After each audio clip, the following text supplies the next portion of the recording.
let's get into the college football highlight. We've now, guys, to be fair, we are doing Division I only, but at the same time, Youngstown State, they play the subdivision of Division I. So we got to support the guys, the Penguins. They have one of the coolest logos with the little penguin. The penguin is a badass. So Jordan, let's talk about it. Youngstown State, a little less in depth this one, but I did want to give them a shout out. All right, kind of pulled up here. I mean that's Jim Trussell territory, Doug. So exactly. That's a guy that's near and dear to our heart. And went back there, got to go back there after he was done being a consultant with the Indianapolis Colts after he served his time in suspension from the NCAA.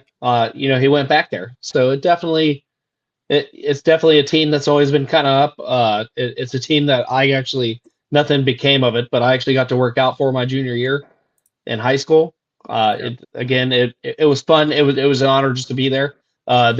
I think it was AA back then, before the big league switch up. So it was definitely a fun organization. There's not a lot out there, but a lot of manufacturing jobs and stuff of that nature. But wonderful campus, great coaching staff that I got to meet when I was there. This was in 2006, so many years ago.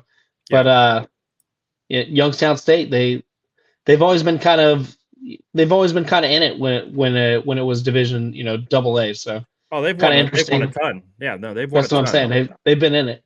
So hit me with some statistics, Doug. They're obviously in the Miami Valley Football Conference. Their stadium is called the Ice Castle. That's the nickname for it. I thought that was so bad. I thought that was so badass. I didn't even put the real name.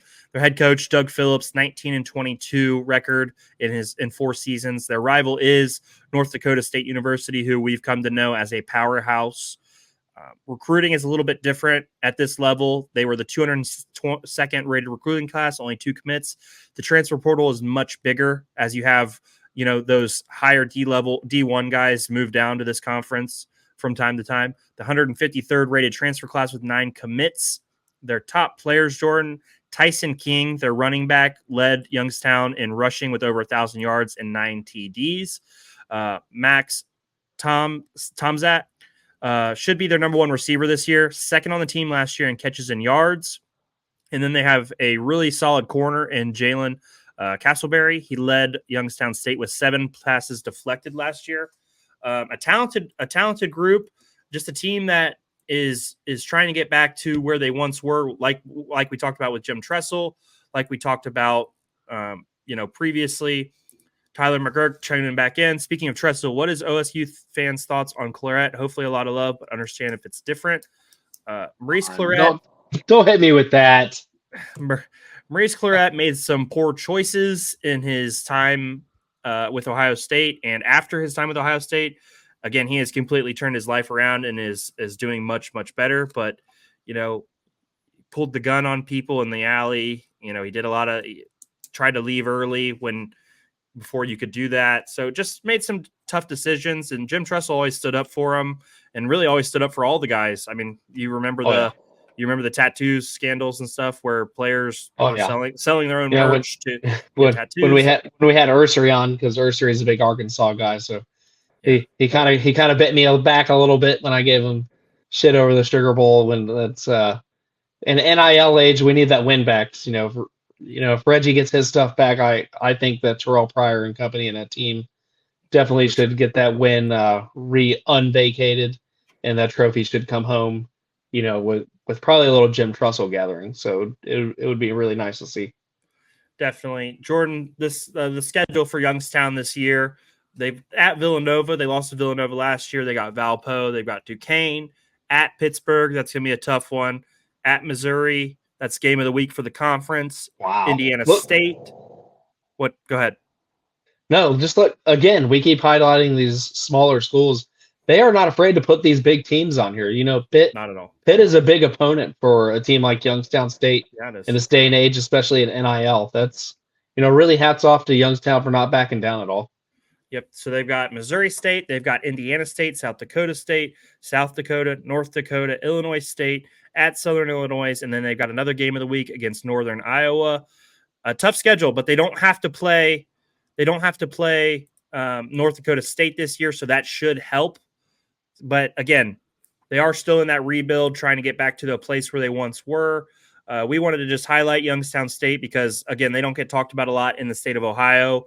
And it's all, it's always Ohio State, Cincinnati, all those teams. We wanted to really highlight the MAC, highlight some of these other teams. We've got a lot of time to talk about Ohio State. We still touch on their recruiting all the time, but we could spend so much time on Ohio State. We wanted to highlight some of these other schools and give them an opportunity to get a little shine. Jordan, this is actually going to be our second to last episode of our college football highlight. We've hit all of the D1 schools in Ohio. Next week, we're going to tackle the Ohio State Buckeyes. Actually, sorry, on Thursday, we're going to tackle the Ohio State Buckeyes. And we're obviously going to get in more in depth as the season, as we get closer to the season. We'll do record breakdowns. We'll do position breakdowns. We'll do all kinds of stuff with Ohio State. But we're going to do our college football highlight for Ohio State on Thursday. So that should be fun. Definitely rooting for these Ohio teams to do well. There's no reason for us not to be able to cheer for all these teams. We know Ohio State's the big dog. Let's support the rest of these Ohio colleges during the football season and give them an opportunity. Any last thoughts on Youngstown State, Jordan, before we move on? No, just everything that we kind of highlighted. We know that Jim Trustle's right there. The heart and soul came from there, so he kind of went back, and hopefully they find their footing. It would be nice to see them kind of be on top of the subdivision and Division I again. I think they deserve it. I've loved their logo forever. I've played with them a few times back in NCAA 12, 13, 14.